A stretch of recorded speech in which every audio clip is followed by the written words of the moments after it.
Al Jazeera Podcasts. Sitting in that room in Buckingham Palace in November of 2019, about 15 feet behind Prince Andrew, with the ornate carpet and the resplendent palace and the detritus and mess of television, of which there is a lot, but listening to what he said on camera, I knew his life was going to change, but I didn't have a concept of how much my life would change. So I'm just saying that's the story. And it doesn't change unless you change it, unless you tell us a different story. Your story in your voice.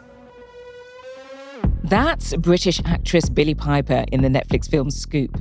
The true story about how the BBC Newsnight team got the interview everyone wanted. The one with the British royal. The one about his relationship with financier and sex offender Jeffrey Epstein. The one with Prince Andrew. Because of my friendship with Ghislaine, it was inevitable that we would have come across each other. But you know what? I'm not here to talk about him. I want to talk about the woman Piper plays, the real Sam McAlister, and her drive to thrive in a place that didn't appear to be built for her, and her resilience not to back down when someone said no. I want to know, when the odds are stacked against you, how do you come out swinging and winning? I'm Samantha Johnson, and this is Now You Know, a new series from Al Jazeera dedicated to amplifying women's voices, stories, and at times, some pretty uncomfortable topics. This is a safe space where we go all in. So by the end of each episode, you can say, now I know. So, a little bit of a disclaimer. I've been stalking Sam for quite a while now. I slid into her DMs after reading her book, and I felt compelled to tell her two things. One, obviously, I enjoyed her book, but two, that I felt really proud of her because I know she had to work her backside off. Nothing was given to her. She's a hustler and she's a grafter, which means she is my kind of woman. And I'm glad to say that Sam joins us now on Now You Know. Sam, thank you so much for joining us. Just to be clear, you weren't at all sinister. You were charming and delightful. Thank you so much. Thank you for those really kind words. Now, before we get into it, I just want to go through the many hats that you've worn and that you currently wear. So you are a published author, the executive producer of the Netflix film Scoop. You were the interview producer at BBC Newsnight. For our listeners and our viewers who don't know what BBC Newsnight is, it's a nightly show covering international and national news. And you, Sam, were one of the people who secured the guests for the show, but you had let's say a special gift because you secured the exclusives. And because of that, you were known as the master of persuasion. Now, that's quite the title. It's not the worst title in the world, is it? I'll take it. It's a job that requires a lot of persuasive skills. So, master of persuasion, I would like that on my desk. That would have been perfect. What I really loved about the film, and it wasn't just about, the whole journey of getting that exclusive with Prince Andrew, it was the fact that you showed your character as quite vulnerable. Like, we saw a vulnerable Sam. Now, I understood why because I read the book. But can you just, I don't know, for the viewers and the listeners that are tuning into Now You Know, can you just take us back and give us an idea who little Sam McAlister was? Little teeny tiny Sam. Well, I think that vulnerability or what we ever want, I think a word I would use is more humanity, because I think sometimes vulnerability has a negative connotation, unfortunately. But I'm just a massive fan of just, showing who you are for better or worse. And little Sam grew up in a world in which she didn't know anything other than just being unconditionally loved by two very hardworking, wonderful parents who both left school at 14 and 15 and didn't have the opportunities that I was really fortunate to have myself later in my life. And I just had that kind of like absolute support it didn't matter whether I was going to end up, working in a completely different field or not working at all. I just felt that my parents accepted me and loved me and were just supporting me. They didn't really push me. And also that meant that I learned to be very self-starting because we didn't have a background where my mum or dad could call someone to get me an internship. I didn't know what an internship was. We didn't have any friends who were lawyers. So when I decided I wanted to become one, my experience was a TV program like Ally McBeal, something fictional. I didn't have anyone in my circle who could really put me on a path. So little Sam had all that love and acceptance, but she didn't have anyone to help her really along the road. So I had to learn to help myself. And all the way through, I think the thing that has set me apart and I feel very lucky about is that I'm not just going to sit on my bum and wait for things to happen to me. I'm going to try and make them happen. And if I don't get what I want, because often you don't, then I'll just try a different route or I'll try something else. So I think that background of not being helped, not having a silver spoon or wooden spoon in my case, as it might have been, or a golden spoon, whatever it was, I was on my own from the beginning. And that's not lonely to me. That was a real asset in my life. Yeah, I think that's why I had to send you that DM, because I could relate to you on some level about, one coming from a working class family. I'm from Birmingham, I'm a single parent family. I didn't have anyone in my family that was, I don't know, connected to the media or sport like that. So your story really resonated with me. And you're right, you really do have to have that gumption yourself to go out there and kind of kick some doors down that aren't necessarily going to be open to you. But I'd like to know, like, in your journey, did you have anyone to help you get to that next level? I mean, you got there by yourself, you opened the door yourself, but did anyone actually help elevate you? I think probably it was people who didn't help me more than people that helped me, sadly. So when I was at university, it was a very different environment to what I expected. I thought it would be somewhere full of kind of passion for learning and, really interesting and scintillating. Obviously, it was the first in the family to go.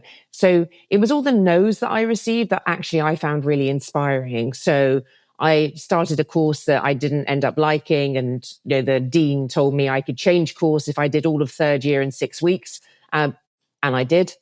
And then I got to the end of the 4 years, I'd done debating and public speaking. I absolutely loved it. It was so much fun. We didn't usually win because we were only 2 women who were doing it, to be honest, but we had such a good time doing it. And I had someone else on my course and he was going to do something called a diploma in law. I didn't know what that was, but I knew that being a barrister was kind of cool because you got paid to argue. And I said to him, so what's this course? Because I'm like, I can't be a lawyer because I didn't do a law degree. And he's like, oh no, this is a special course for special people where you do 3 years in 9 months, which, is insane. I know because I ended up doing it. But I was like, well, this sounds great. I could still be a lawyer. I could be a barrister because I think I'd be kind of good at that. And he said to me, oh no, people like you don't get on this course. Sorry, people like you don't get on this course. Yeah, and I didn't even ask him what you meant because I don't care. I don't care what you meant. But I thought, okay. Other people that might be like a cry or, they might protest or they might say something disparaging to him. I just thought, look into this. And so people like me applied and people like me did get on the course. And I'm afraid he didn't. That's a small side point, which makes me sound bitter, but I'm really not. But factually, perhaps, that kind of power of no is something that I found really inspiring. So it was less that people helped me, more that people didn't want to help me. And so I just carried on my way on my little path. So would you say that you're the type of person to, you like to prove people wrong? So you have that spark inside you to say, you know what, I'm just going to prove all you wrong. No, it's actually the opposite. I think that my inspiration always just comes from my own happiness or trying to seek my own ends. I didn't even never tell that bloke that I got on the course. I never went back to the dean and said, I told you I could do it in 6 weeks. That's just not my vibe.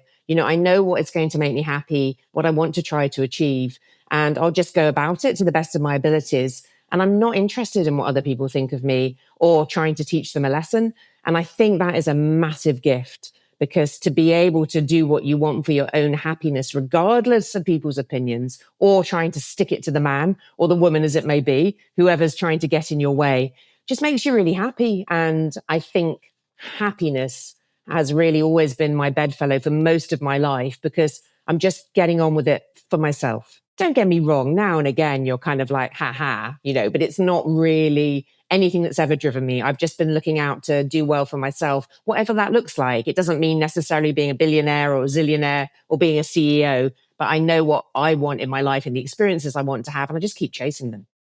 There was another very interesting part in your book when you were describing your childhood and how it's different from your colleagues later on in life. You said that you described yourself as tabloid to their broadsheet and panto to their opera.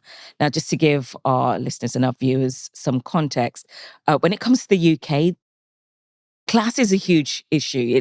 It's a huge topic of discussion. So if you're saying tabloid, like tabloid newspapers, then you're more associated with working class. So my question is, how did you navigate working with other colleagues who have different backgrounds from you?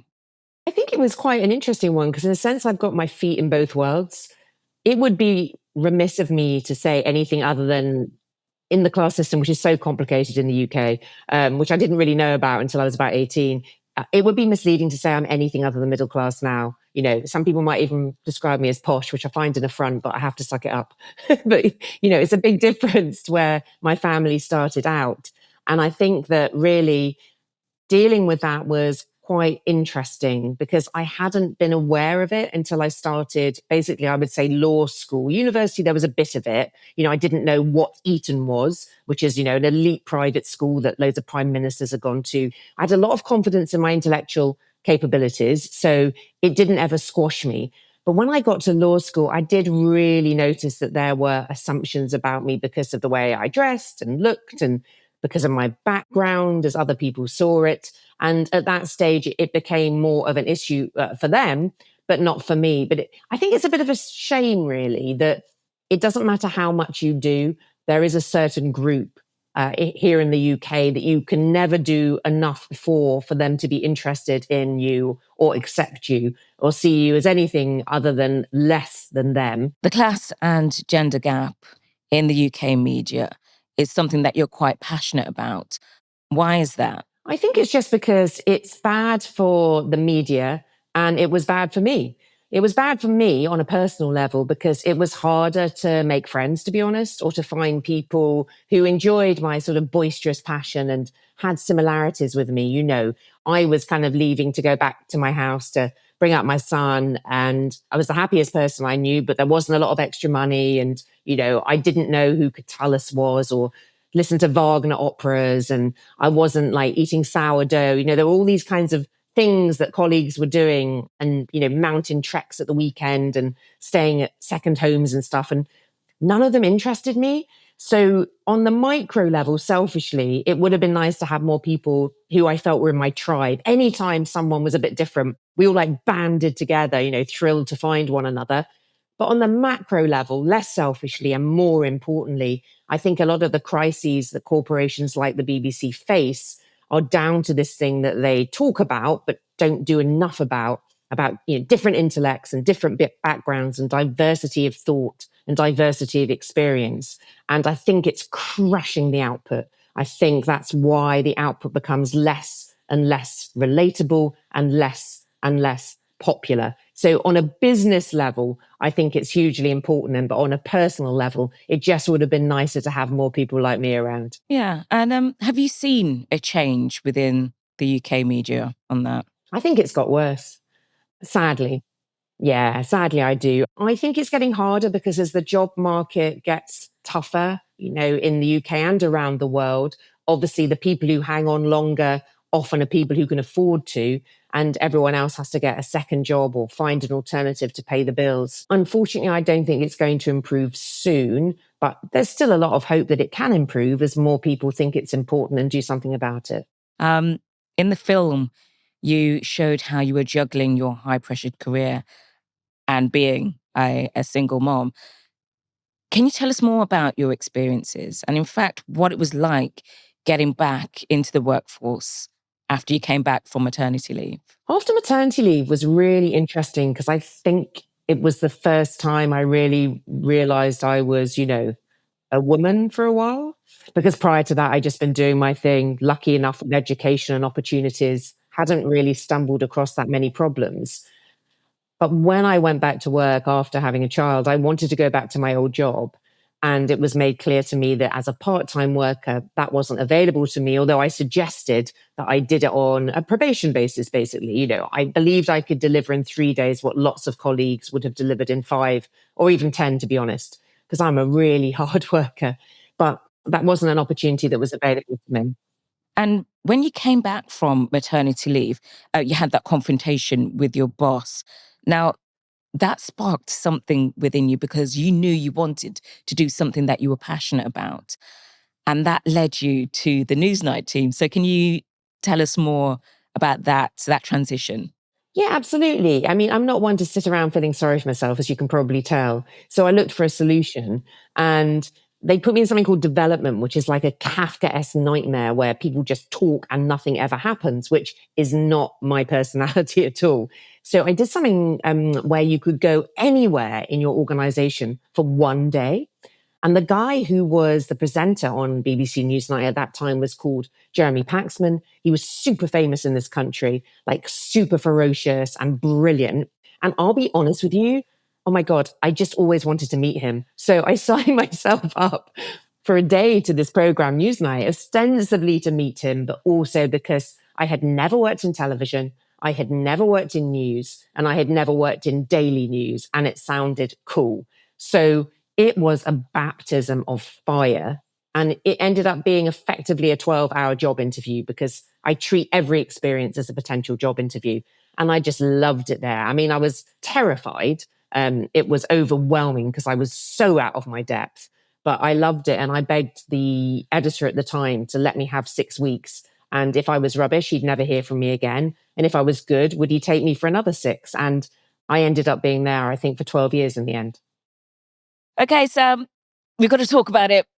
We've got to talk about Prince Andrew. We've got to talk about that whole journey. What about him? You managed to get the biggest scoop of all. Now, again, if you watch the Netflix film, it would seem that you only got this interview in a matter of months. But in reality, it was a bit of a slow burner. It took longer, didn't it? Yeah, absolutely. I mean, most of the job was rejection and failure. So you have to be quite thick-skinned. You won't be surprised to hear that people don't usually want to come on and risk it all on live television, particularly when their reputation is at stake. So the process in total was 13 months from the first email. What a disappointing way for a drama to start, right? The poor screenwriter, he was very disappointed, crestfallen.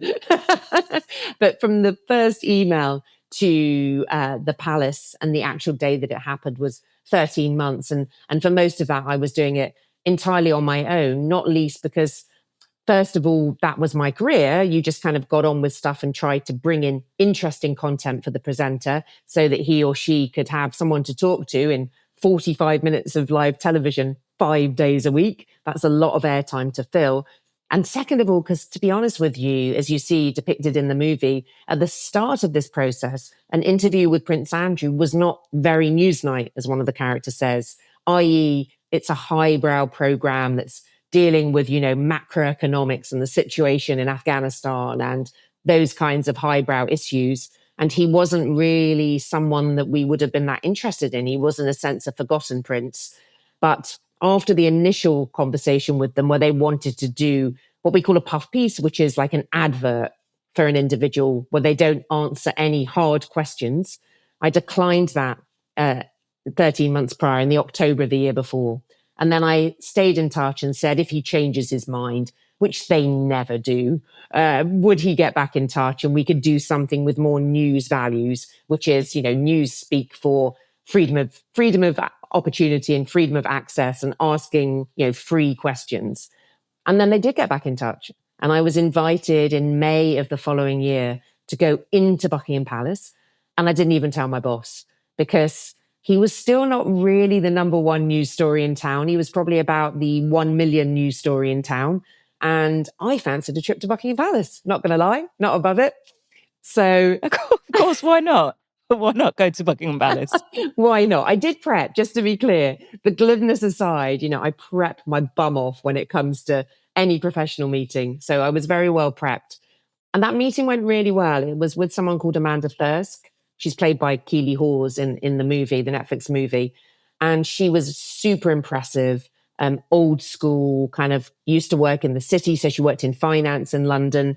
She had gone to Oxford or Cambridge, I don't remember which. So she was super bright. And she was bringing up children on her own because sadly her partner had passed away. So we had a lot of interesting conversation that day. And at the end of it, an interview was on the table. But there was a red line. And the red line, you won't be shocked to hear, was the friendship with the somewhat forgotten financier and sex offender, Jeffrey Epstein, because at that point, he was still at large. And so we had to decline again. So now it's 2 no's. But then things really change. Epstein's arrested, indicted, he's dead. Ghislaine Maxwell, his friend and Prince Andrew's friend, who used to be at large, she's suddenly arrested. And Prince Andrew is the focus of the FBI's attention and the global media's attention. And suddenly it's all on me because I have this that I've kept going, this relationship, this foundation, to be honest, this friendship with Amanda. And then it is the months and months of trying to convince them to do an interview for the world. Everything's changed. Any moment now, you are going to get a phone call. After that, 100 more. We have a few hours at best before the tsunami hits. I thought we could use it. Both of us. What has changed? The FBI are raiding Jeffrey Epstein's home any moment now. This red line of yours isn't going to hold, Amanda. You can't go no comment on being friends with a paedophile and expect everyone to love you, whoever you are. How do I know I can trust Well, you? you don't. And you don't have to, because I can give you an hour. Yeah? And then it's up to him. Not you. Not me. Him.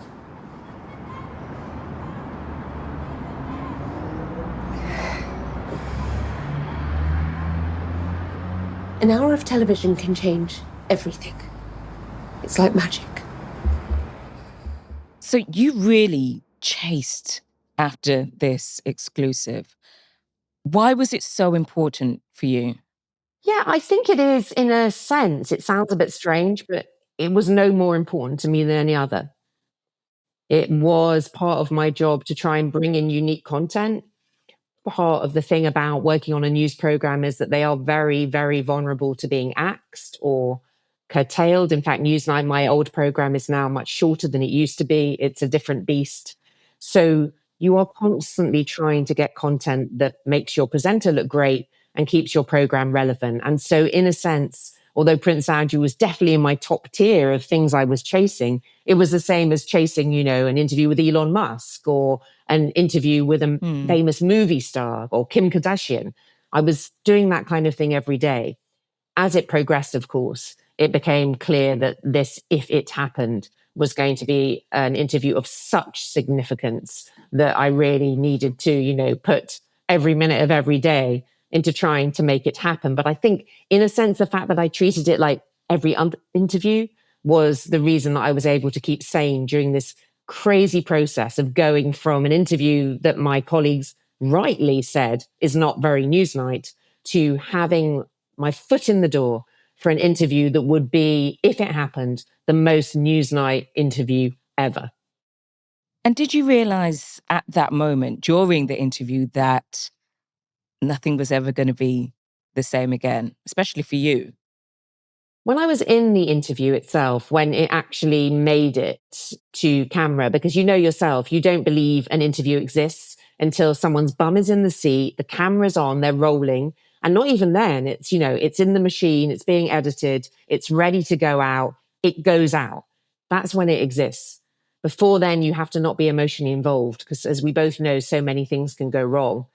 But sitting in that room in Buckingham Palace in November of 2019, about 15 feet behind Prince Andrew, with the ornate carpet and the resplendent palace and the detritus and mess of television, of which there is a lot.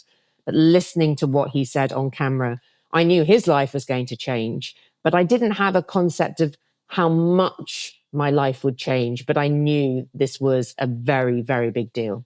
Well, what's really unique about your story is that for so many years you've been in the background, you've been chasing the exclusives, making those vital connections so you can nail those exclusives. You've been very much in the background, but when it comes to the foreground, you have the presenter, and normally all the accolades and the praise goes to the person in the forefront. But on this occasion, especially with your book deal, the Netflix deal, you've got all the praise. You rightly got all the accolades.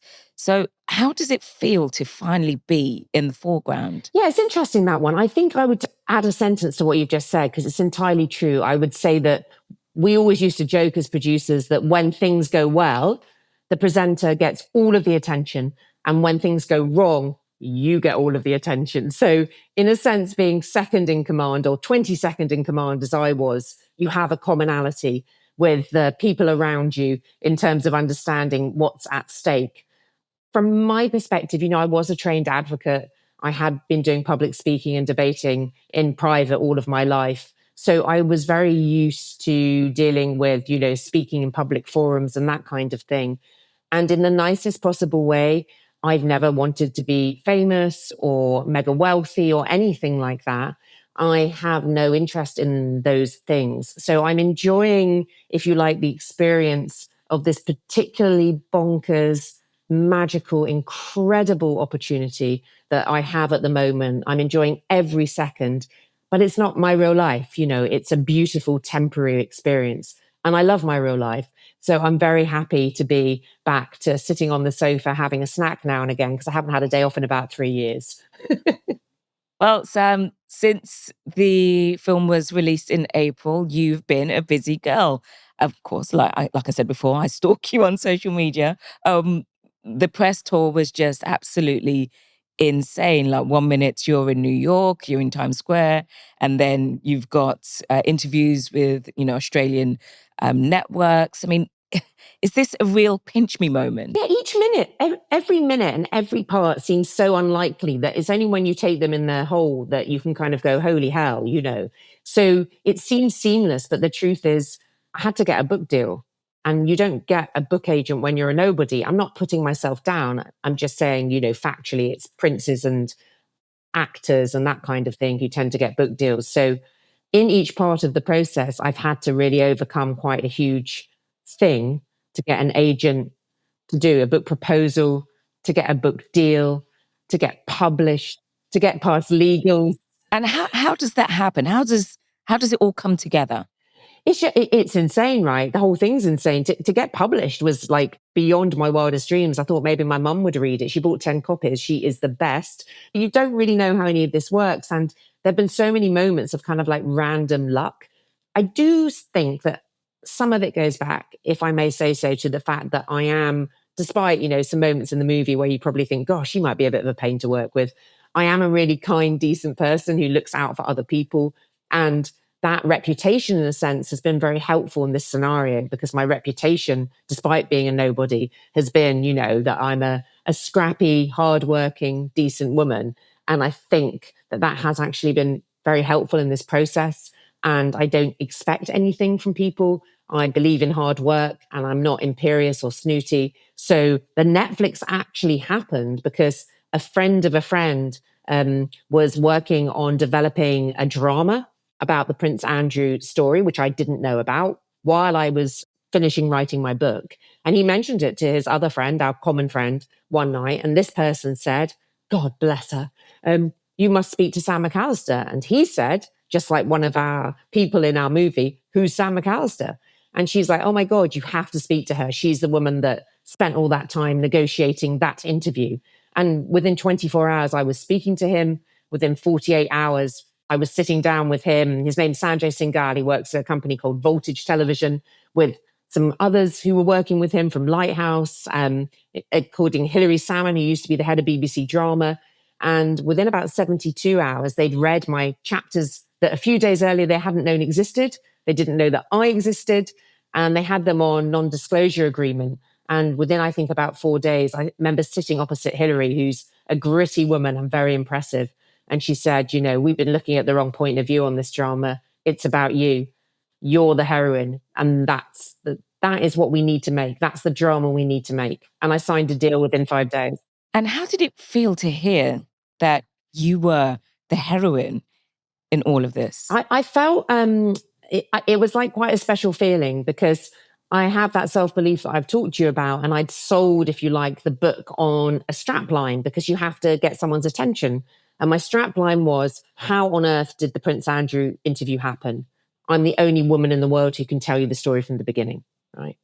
And that was effectively what they were interested in. Now, we put this pitch to lots of broadcasters. I'm hugely lucky. Quite a few, I think almost all of them, except for one, came back and said, we'd love to work on this. And when I heard Netflix was one of them, I screeched the house down, because I have to say, this is not even a plug for them. I mean, I'm surprised they haven't banned me, because I watched so many hours. So I just waited to see what Hillary and Rad, who was her co-executive, and Sanjay would choose, because that was down to them. And when they chose Netflix, holy schmoly, I couldn't believe it. And the process since then has been the most extraordinary, surreal, incredible experience, because everyone at Netflix is a dream to work with. And I'd never imagined that I would be treated so well and have so much autonomy. So it's pinch me, pinch me, pinch me every minute of every day. So, Sam, final question. You've been described as a master of persuasion. So for all the women out there, how do you turn off the noise and thrive? I do think you have to believe in yourself. I used to say before I came into the building every day, excellence is its own reward. Excellence is its own reward. And I kind of believed in what I was trying to achieve. Tuning out the haters makes no difference what people think of you, and you just waste your time being concerned about it. I think on the micro level, just being actually decent to people and kind, having a reputation for decency and kindness should never be underestimated. And I think perhaps most importantly is adapting. You must not have a single-mindedness about how to get somewhere. You just have to keep adapting and not take it personally when you get knocked back, because rejection is yucky. No one enjoys it, but you have to pick yourself up and just keep trying, because, there's billions of people out there, and you mustn't get narcissistic and think that you deserve everything just for you. So I think keeping that kind of humility coupled with resilience and self-belief, and just carrying on, and you just go for it, girl. Whatever it is you're after, keep going, and hopefully it will work out. But if it doesn't, have good friends and have good snacks. Sam, when I get to London, we're going out. It's a done deal. I won't wait. Thank you so much for joining us on Now You Know. Really appreciate it. My pleasure. Lovely to see you. So now you know how to turn off the noise and thrive. A huge thank you to Sam McAlister for joining me on the show. And of course, a special thanks to you for listening and watching Now You Know.